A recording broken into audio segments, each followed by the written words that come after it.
پہنچی کی سرکاریں، شوف سرکار وہاں کینیڈا، وہاں شوف سرکار ادھر بھی ہے، لندن میں بھی ہے، تو امریکہ میں بھی اس کی سنیں پھونکے پھونکے پہنچ رہی ہیں.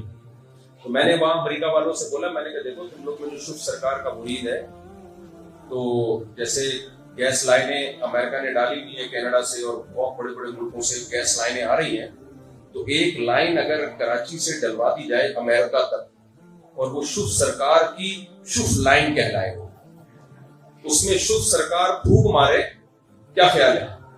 اور وہ پھونک مشینوں کے ذریعے امریکہ تک پہنچائی جائے اور جتنے لنگڑے اندھے بیچارے اسٹرائک کے معذور لوگ ہیں وہ ڈائریکٹ وہاں سے اسپرے کر دیا جائے.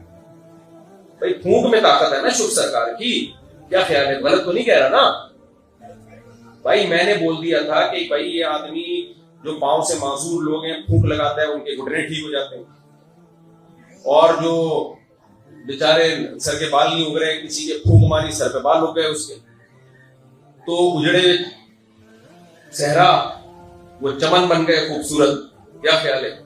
تو میں نے کہا تھا کہ یہ شوف سرکار آغا خان ہاسپٹل میں سلنڈر بھروا دے اپنی پھونکوں کے، تو جتنے معذور لوگ ہیں جب یہ ہاسپٹل میں جائیں گے تو آغا خان ہسپتال میں اتنا لاکھوں روپے کا خرچہ ہو رہا ہے، وہی سلنڈر سے ان کو گھٹنوں پہ کیا کی انہوں نے اسپرے کر دیا ہوا کا. شوف سرکار کو غصہ آ گیا،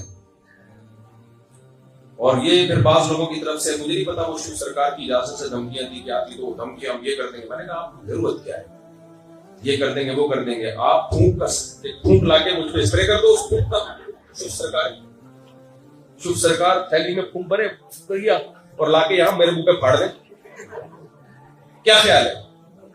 پروگرام ہی اڑا جائے گا ہمارا. تو اس سے پتہ چلتا ہے اتنی یہ پھونکے پھونکے ڈرامے بازی ہے.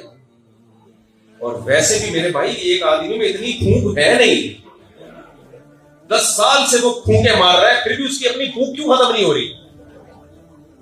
یہ جعلی پھونک ہے، یہ اوریجنل پھونک